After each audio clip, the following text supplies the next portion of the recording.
करना था, तब आपने उसको रहनुमा बनाकर उन्हीं के कहने पर इंडिया अलायंस के भरोसे देश का चुनाव लड़ने वाले थे। पता चला चुनाव से पहले ही भाग गया।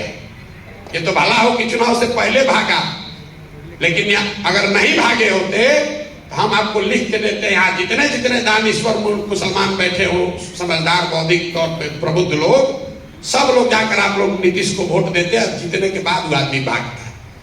तो आपका जान बच गया कि इस बार वोट लिए लेने से पहले ही भाग गए। मैं आपको ये क्यों बता रहा हूं?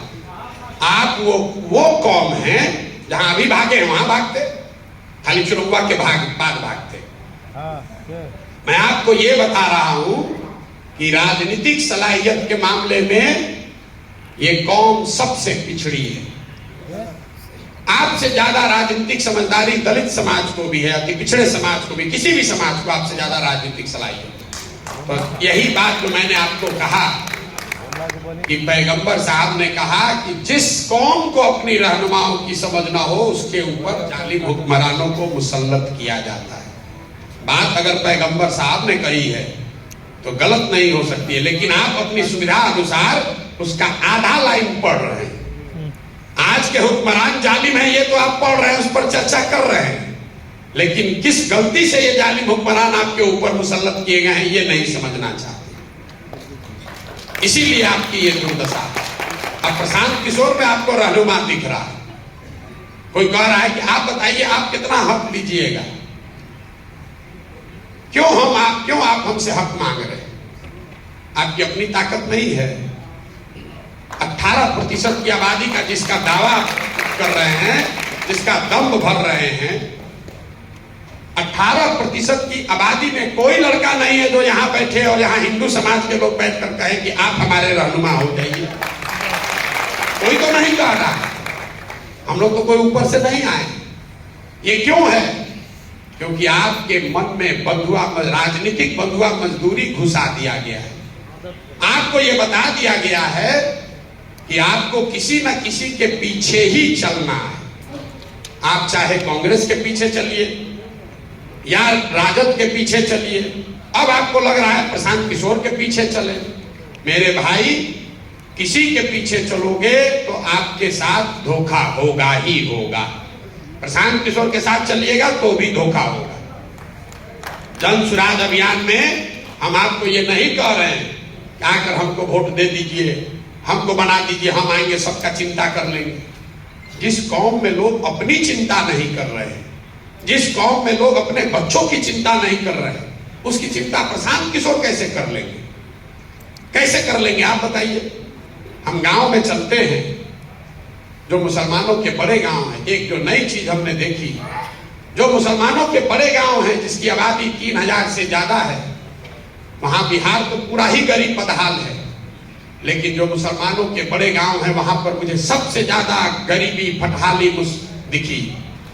मुझे बाद में जब कुछ महीने चल लिया तो मैंने इस बात को गौर किया कि भाई ऐसा कैसे है कि जो बड़े मुसलमानों के गांव हैं उनकी हालात मिक्स्ड आबादी वाले मुसलमानों के गांव से या मुसलमानों के छोटे गांव के मुकाबले ज्यादा खराब है। ऐसा क्यों है? ऐसा इसलिए है, जब हमने उसका अध्ययन कराया तो ये पाया कि जो मुसलमानों के 3000 से ज्यादा आबादी वाले गांव हैं उनको सियासी तौर पर, राजनीतिक तौर पर चिन्हित कर लिया गया है। तो जब कोई जदयू का, भाजपा का विधायक जीत कर आता है तो निश्चित करता है कि उस गांव की ओर मुंह भी ना करे, वहां जाए भी ना, वहां काम भी ना करे। लेकिन अगर वहां कोई आरजेडी का जीत कर आ गया, कांग्रेस का जीत कर आ गया, तो कहता है ये तो 3000 वोटवा अपने हाथ में है, ये जाएगा कहां? बगल के गांव में काम कर। जो मुसलमानों के बड़े गांव हैं उनकी यह हालात, अगर हमारी बात पर आपको भरोसा नहीं है तो यहां पर जितने लोग बैठे हुए हैं, आप चंपारण में चलिए, बिना आंकड़ा देखे हुए, चंपारण में सबसे पिछड़ा अगर कोई प्रखंड है तो मझौलिया प्रखंड है, क्योंकि वहां मुसलमानों की आबादी सबसे ज्यादा है। आप सीतामढ़ी चलिए, वहां का सबसे पिछड़ा प्रखंड अगर कोई है तो बरगेनिया है, क्योंकि वहां 1 लाख से ज्यादा मुसलमान है।